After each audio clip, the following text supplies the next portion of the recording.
Bonjour à tous et bienvenue sur France 3, Poitou-Charentes. C'est l'heure de Dimanche en politique et pour ce numéro, nous allons parler d'Europe. Bien sûr, à 2 semaines tout pile du scrutin, nous sommes appelés aux urnes le 26 mai pour élire les 79 députés français qui iront siéger au Parlement européen. Pour en débattre, 4 invités, tous candidats. Benoît Biteau, bonjour. Bonjour. Vous êtes d'Europe Écologie Les Verts, enfin vous êtes sur la liste d'Europe Écologie Les Verts avec Yannick Jadot. Vous êtes conseiller régional et agriculteur en Charente-Maritime. David Labiche, bonjour. Vous êtes pour les Républicains, liste portée par François-Xavier Bellamy, secrétaire départemental de votre parti en Charente-Maritime et adjoint à la mairie de Châtelaillon, c'est près de La Rochelle. Philippe Delaporte, bonjour. Vous aussi, vous êtes de Châtelaillon. Vous êtes pour la France Insoumise, liste conduite par Manon Aubry et Patrice Villeray, bonjour. Vous êtes pour Lutte ouvrière avec Nathalie Arthaud, vous êtes du Nord-Vienne, ancien ouvrier et syndicaliste des fonderies du Poitou à Ingrande. Alors, vous aurez remarqué, chers téléspectateurs, que ce sont tous des hommes, alors que les listes sont paritaires, mais il se trouve que les partis ont choisi des hommes en Poitou-Charentes pour faire campagne. Voici donc la raison de ce déséquilibre. Allez, première question. La campagne officielle débute demain avec 34 listes. C'est un record. Vous allez les voir. Je ne les cite pas toutes parce que sinon il me faudrait toute l'émission. Est-ce que c'est un signe de vitalité démocratique ou bien une pagaille pour les électeurs, Philippe Delaporte? Oui, c'est toujours bien pour la démocratie que beaucoup de gens puissent s'exprimer. L'objectif restant pour ces élections d'amener des députés. Donc, peu de listes pourront nous permettre d'avoir des députés. Donc, il faut que les électeurs pensent que l'intérêt, c'est de mettre des députés combatifs et incorruptibles au Parlement européen. Alors, ce qui est notable cette fois-ci, c'est qu'il y a très très peu de sortants, 1,4% précisément. C'est très variable selon les listes. Mais la France pourrait avoir des députés assez novices, Benoît Biteau. Oui, c'est sûrement le cas. Effectivement, moi je trouve que le nombre de listes est aussi lié au mode de scrutin. Hein. C'est pas souvent que on a un mode de scrutin à la proportionnelle qui permet à la diversité, à la pluralité de s'exprimer. Donc c'est ça qui fait que, à mon avis, on a 34 listes avec tous l'espoir de pouvoir placer quelques députés. Il faut faire 5%, ça va être C'est ça, il faut faire 5%. Donc le ticket, c'est qu'une liste qui est qualifiée, d'emblée, elle envoie déjà au moins 4 ou 5 députés. Donc mais je pense qu'il y a cet espoir-là dans le dépôt des listes et puis de se faire connaître. Après, effectivement, ce scrutin à la proportionnelle permet aussi de voir émerger des têtes nouvelles qui ne sont pas forcément des sortants et donc des gens qui peuvent apporter un nouveau regard sur l'Europe. Moi, je trouve ça plutôt intéressant. Alors, ce sera un peu moins le cas chez les Républicains, David Labiche, parce que c'est chez vous qu'il y a le plus de sortants. En même temps, il faut de l'expérience pour être député européen. C'est ça, c'était un choix à la Commission nationale d'investiture, avec Éric Ciotti et Laurent Wauquiez, puisqu'il a été décidé que 50% des 10 premiers étaient sortants. Donc ça apporte de l'expérience et des gens crédibles. Il y a aussi une autre composante, c'est que au Parlement européen, c'est pas du tout comme l'Assemblée nationale. C'est beaucoup de compromis, beaucoup de négociations. Philippe Delaporte, c'est important aussi. Pardon, excusez-moi. C'est important d'avoir beaucoup de négociations, de compromis dans cette institution qu'est le Parlement européen. Oui, bien sûr. À la différence du Parlement français, on peut faire un travail de militant politique à l'intérieur du Parlement européen, comme l'a fait notre seul député Younous Omarjee sur la pêche électrique. Pour Lutte ouvrière, vous, c'est votre 4e campagne des européennes. Comment vous la sentez, cette campagne? Écoutez, nous, dans l'élection, on est pour que tout le monde s'exprime. Des entraves, il y en a plein aujourd'hui. Il y a des entraves d'un point de vue financier, d'un point de vue même du mode des élections. Alors nous, on présente la seule liste qui va défendre le camp des travailleurs. La liste, ça s'appelle Contre le grand capital, le camp des travailleurs. Et toutes les listes c'est le même slogan à chaque fois pour toutes les élections. Toutes les listes en présence vont défendre l'intérêt de la France, les intérêts des grands capitalistes. Et nous, on axe avec la candidature de Nathalie Arthaud et de Jean-Pierre Mercier la campagne sur l'intérêt des travailleurs, justement, qui subissent la crise aujourd'hui. Toutes les autres défendent les intérêts des KPI. Je suis pas sûr pour la France Insoumise, par exemple. On ne peut pas être aussi caricatural. Non, nous sommes nous pour lutter contre les lobbies, contre la finance, et puis nous sommes par contre une des seules listes à vouloir renégocier les traités. Donc il faut que les électeurs aient conscience que nous sommes peut-être la liste qui apportera le plus de changements. Comment ça se passe sur le terrain? Je posais la question. Est-ce que vous sentez un intérêt des électeurs? Sur le terrain, déjà dans les réunions publiques, on est bien suivi et on fait des porte-à-porte qui sont plutôt très positifs en ce qui nous concerne. Après, moi, je voulais revenir sur les intérêts des lobbies. Quand nous, sur notre liste, on a une fille comme Karima Deli qui révèle le Volkswagen Gate, qui finalement est devenu le Dieselgate de tous les constructeurs automobiles, on peut pas dire qu'elle ne se soit pas exposée, qu'elle n'ait pas pris beaucoup de risques et que finalement elle soit dans l'intérêt des lobbies. Donc il y a quand même d'autres listes qui défendent aussi l'intérêt commun, l'intérêt supérieur des générations futures. En Poitou-Charentes, cette fois-ci, on n'aura plus de députés sortants en campagne, des visages qui peuvent rendre l'Europe plus concrète. Je pense à Bernadette Vergnaud sur les précédentes mandatures ou bien Elisabeth Morin-Chartier qui arrête cette année. Ça aide pas vraiment à rendre la chose plus concrète, David Labiche? Non, ce sont des femmes qui ont fait un travail extraordinaire. On a fait campagne avec elles en 2014, ça s'était très bien passé. Aujourd'hui, je vois des nouveautés, puisqu'on a parlé des 50% sortants, mais notre tête de liste, Xavier François Bellamy, aujourd'hui, lorsqu'on fait une réunion à moins de 8 jours pour sortir une salle, comme à Cognac avec Jean-Hubert Lelièvre, ou à samedi soir à 20h30, on y met 300 personnes, ou à Châtelaillon, le lendemain, dimanche soir, on met également 200 personnes dans une petite salle. Donc la participation, on la sent bien. Alors, on va quand même voir l'évolution de cette participation depuis 1979. La participation peine à dépasser les 40%. Est-ce que ce sera pareil le 26 mai? Regardez, on voit la pente descendante de la participation pour les européennes. Est-ce qu'on peut craindre la même chose pour le 26 mai? Le réservoir de voix, il est là. Hein. C'est-à-dire que il faut, à mon avis, chercher à convaincre cet électorat qui se désintéresse de la politique en général et en particulier de la problématique européenne. Et il y a des sujets pour essayer de faire revenir les électeurs aux urnes. Quand on voit la mobilisation sur les marches sur le climat, par exemple, on voit bien que il y a une mobilisation sur des sujets, des thématiques qui sont très importantes. Et si j'ai choisi le climat, c'est parce que c'est des sujets qu'on peut pas porter à l'échelon d'une région, même d'un État. Il faut au moins porter des démarches à l'échelon d'un continent et à l'échelon mondial. Donc je pense que c'est là le réservoir de voix. Il faut essayer d'aller convaincre ces électeurs-là sur ces enjeux-là qu'il se joue des choses déterminantes à l'Europe. Patrice Villeray, comment mobiliser, comment faire en sorte que la participation progresse? Vous savez, moi, hier, j'étais dans la rue. Il y avait une manifestation à Poitiers pour défendre la fonction publique. Et on voit bien qu'y compris, s'il y a un désintérêt pour ces élections, c'est aussi du fait des politiques qui ont été menées dans le passé, aussi bien par la gauche que par la droite. La démoralisation des travailleurs, elle est due à ces politiques-là, qui ont fait que les travailleurs ont payé cher la crise. Pas les capitalistes. On peut noter que les grands groupes capitalistes, ils ont fait des énormes profits. Et par contre, la classe ouvrière, elle a baissé le pouvoir d'achat. On a remis en cause leurs droits, les droits de chômage. C'est la précarité qui s'est développée, la pauvreté. Il y a aujourd'hui 6 millions de chômeurs en France, 9 millions de personnes qui sont dans la grande pauvreté. Eh bien, c'est ça qu'il faut combattre. Et ça se fera qu'en se prenant sur les profits. Sur les grands profits des grandes entreprises capitalistes. Il faudra exproprier. Passer ce constat-là, comment intéresser pour les européennes?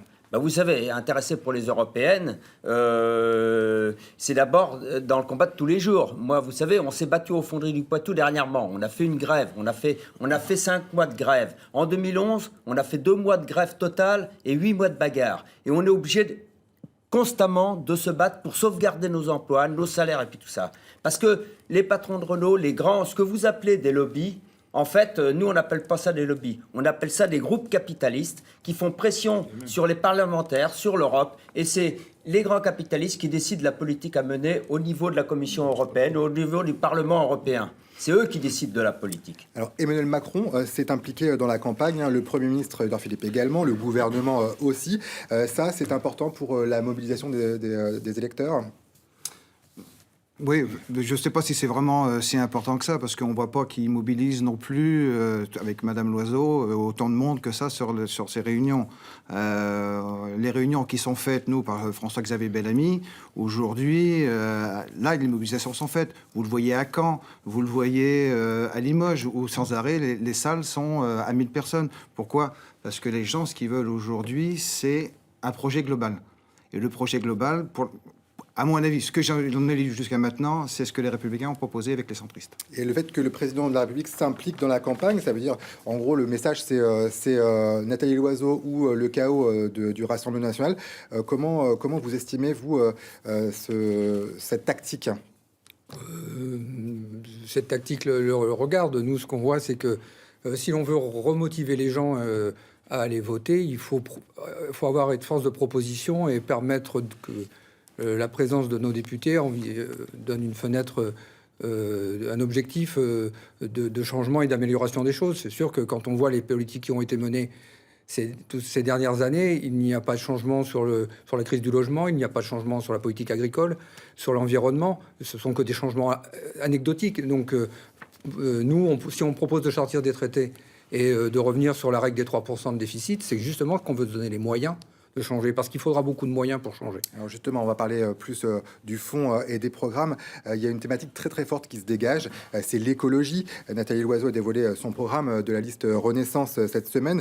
L'Europe, dit-elle, doit être une puissance verte. Benoît Biteau, le fait que la biodiversité soit enfin un axe majeur de campagne, c'est une satisfaction?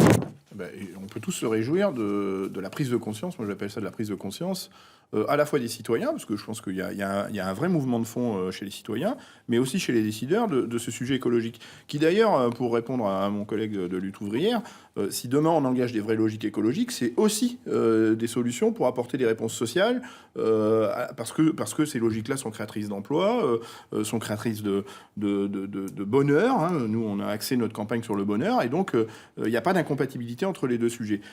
Après, moi, mon inquiétude, elle est ailleurs, c'est-à-dire que tout le monde se revendique de l'écologie, tout le monde, et vous parliez du président de la République qui fait campagne via le grand débat, se revendique aujourd'hui le meilleur écologiste de la planète. Aujourd'hui, ces gens-là veulent laver plus vert que vert.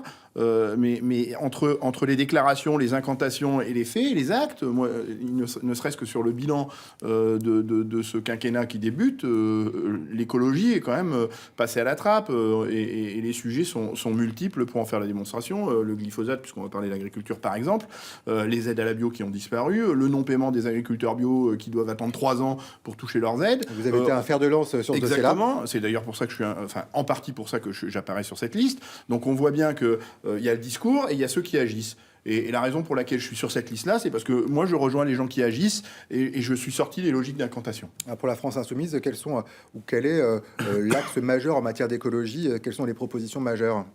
C'est par exemple, pour commencer, la règle verte, c'est-à-dire de ne pas prendre à la planète plus qu'elle peut régénérer.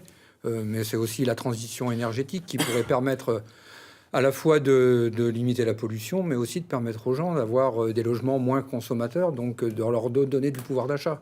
L'important, c'est d'aller là où on peut être efficace le plus rapidement. Et ce que n'a pas fait ce gouvernement en voulant taxer les carburants, on a bien vu que ça est en contradiction avec la vie des gens. Donc c'est très important que le combat environnemental ne s'oppose pas aux combats sociaux. Patrice Villeray, l'écologie n'est pas forcément dominante dans le programme de Lutte ouvrière. C'est que c'est pas un enjeu majeur pour vous? Ah si, c'est un enjeu, parce que vous savez, quand on est communiste, on défend la planète et puis l'environnement dans lequel il vit l'homme, le travail, la population. Alors vous savez, aujourd'hui, on voudrait nous culpabiliser sur l'écologie en disant qu'il faudrait faire du bio, consommer moins d'eau, puis tout ça. Mais quand même, aujourd'hui, on constate le dérèglement climatique. Il y a 1 million d'espèces, on vient de dire, il y a 1 million d'espèces d'animaux qui vont disparaître là dans les temps à venir. Il y a la pollution atmosphérique, il y a le 7e continent plastique dans les océans. Et on discute de mesurettes. Eh bien, nous, on n'est pas pour discuter des mesurettes.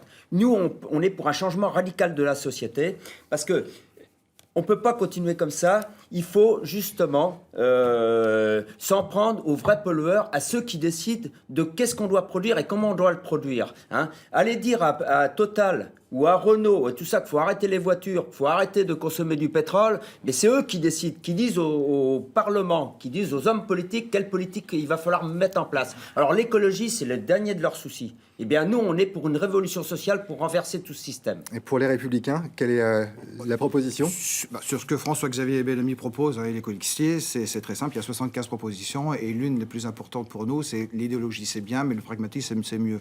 Et donc la barrière écologique se paraît nécessaire. Cette barrière écologique, c'est quoi? C'est un droit de douane qui permettrait d'avoir un budget dédié à la recherche, à l'innovation. Et là, pour chercher à faire mieux, forcément.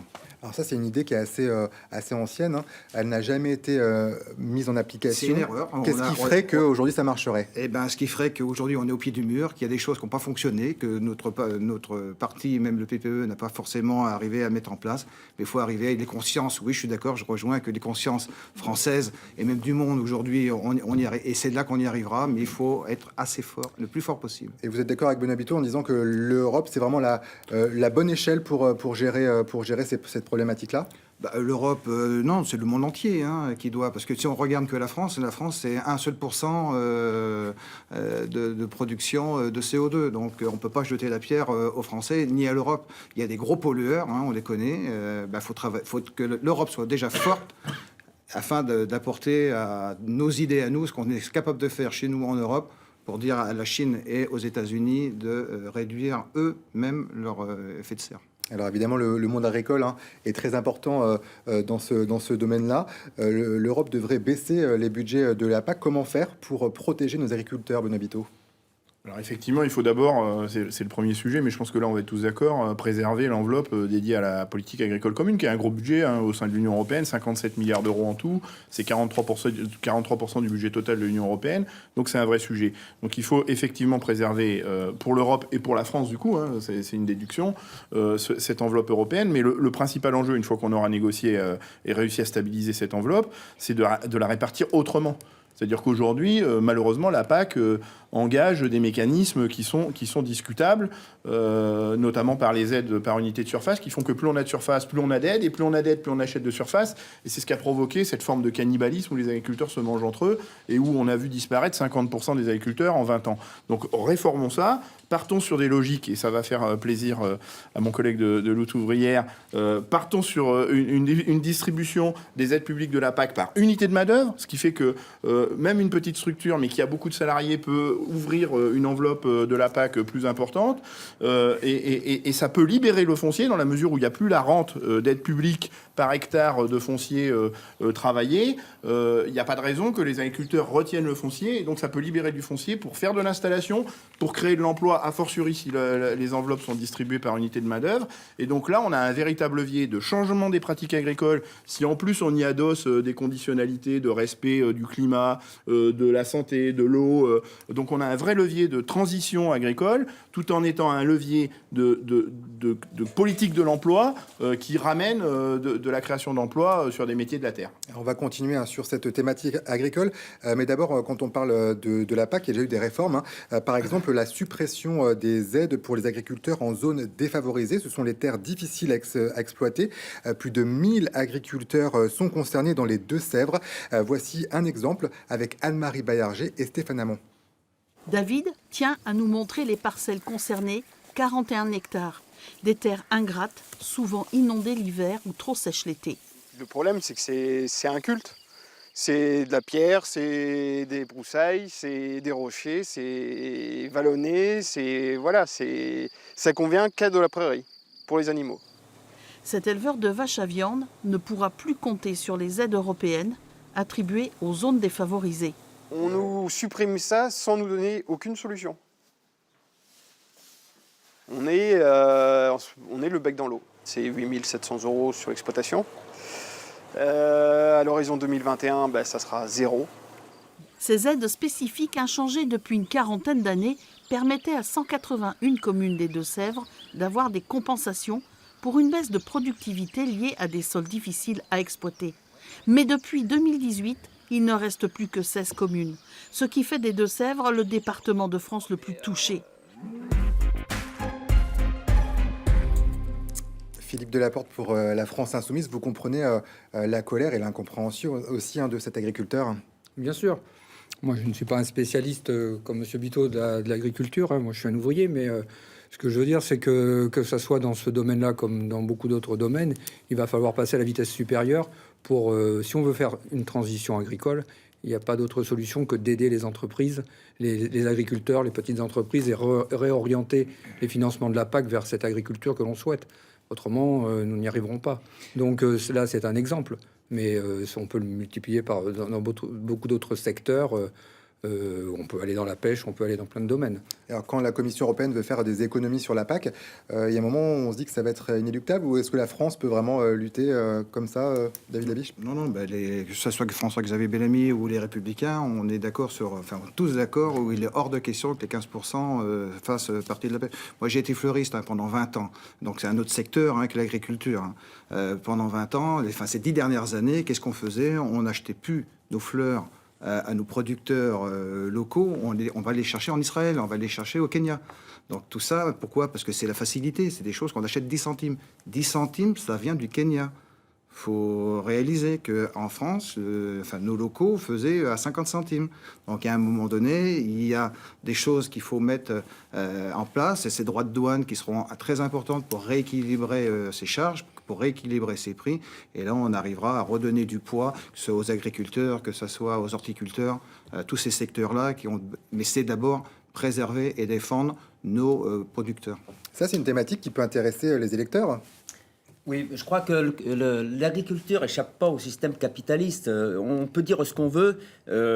Les entreprises disparaissent parce que c'est les plus petits qui disparaissent, parce que c'est les grands donneurs d'ordre qui font pression sur les petites entreprises. C'est la même chose pour l'agriculture.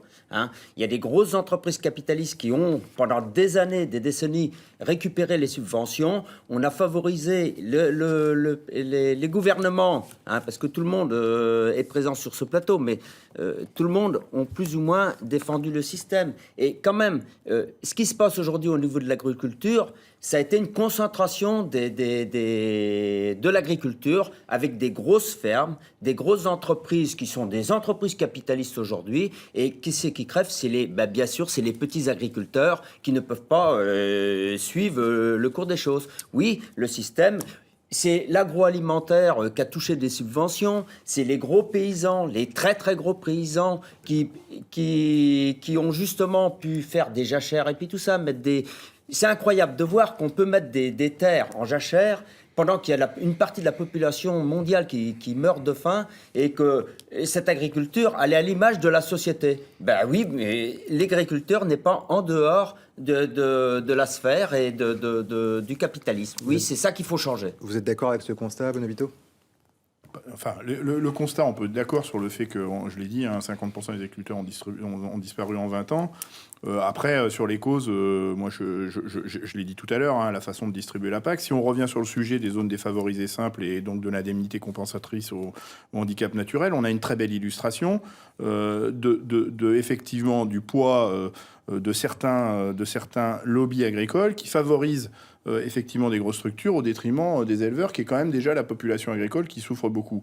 L'Europe, et c'est là où le rôle de l'Europe est déterminant, l'Europe avait proposé de maintenir les zones défavorisées simples historiques comme en Deux-Sèvres et de rajouter des nouvelles zones, puisqu'effectivement on se rend compte de l'efficacité du dispositif. Et il fallait pour ça prélever sur les grosses enveloppes des gros céréaliers, par exemple, pour redistribuer et alimenter cette enveloppe. Et sous la pression du syndicat majoritaire, pour le citer, le gouvernement n'a pas accepté de capter 13 à 14% de ce qu'on appelle le premier pilier de la PAC pour alimenter cette zone-là, et n'a prélevé que 5%. Et donc, ça a conduit à la disparition et c'est le même sujet sur la disparition des aides au maintien à l'agriculture biologique. Et c'est le même sujet sur la majoration qui concernait les petites structures de 20% sur les 52 premiers hectares, qui n'a pas été tenu parce qu'on refuse de prendre sur les grosses enveloppes. On va arriver au terme de cette émission. Je voudrais que vous me donniez envie d'aller voter, que vous donniez envie aux téléspectateurs d'aller voter pour votre projet, pour votre programme. Benoît Bitton, on va commencer par vous assez rapidement parce que vous avez beaucoup parlé. Ça va être très rapide. Vous avez parlé tout à l'heure des députés de Nouvelle-Aquitaine, de Poitou-Charentes, pardon, qui n'existent plus. Eh bien, aujourd'hui, et c'est très personnel, mais la seule liste aujourd'hui en capacité d'envoyer un député européen pour représenter Poitou-Charentes, c'est Europe Écologie Les Verts. C'est-à-dire que je suis aujourd'hui, sur ce périmètre des 4 départements de Poitou-Charentes, celui qui est le mieux en situation de pouvoir représenter la région demain au Parlement européen. Très bien. Alors, si vous voulez Benoît Bitton au Parlement, pour la France Insoumise. Oui, je pense que la motivation pour les électeurs d'aller voter pour la France Insoumise, c'est d'être sûr que nous allons envoyer des députés de combat, des gens qui vont à l'image de nos députés du Parlement français, combattre, lutter contre les lobbies, lutter contre la finance et faire parler d'eux. C'est un groupe combatif comme on voit à l'Assemblée nationale en France. Oui, là, c'est surtout apporter des solutions. Les solutions européennes ne sont pas suffisantes pour l'instant. Non, pas du tout. Non, on voit bien que l'Europe ne nous permet pas d'enclencher des politiques publiques qui permettraient d'améliorer les choses. Pour Lutte ouvrière. Oui, nous, on pense que fondamentalement, c'est pas l'Europe qui sauve les travailleurs des fonderies ou d'ailleurs, parce que j'en reviens là-dessus, et qu'il faudra des mesures radicales pour le camp des travailleurs. Hein. Nous, on est pour augmenter les salaires et les pensions à 1 800 € net par mois. Hein, que ce soit le retraité pour toutes les pensions et les salaires. Hein. Il faut exproprier le grand patronat et les capitalistes. On a eu un de vos engagements majeurs, merci beaucoup. Et pour les Républicains aussi, donner envie d'Europe. L'enjeu, c'est aujourd'hui, on est au pied du mur. Il faut tout changer.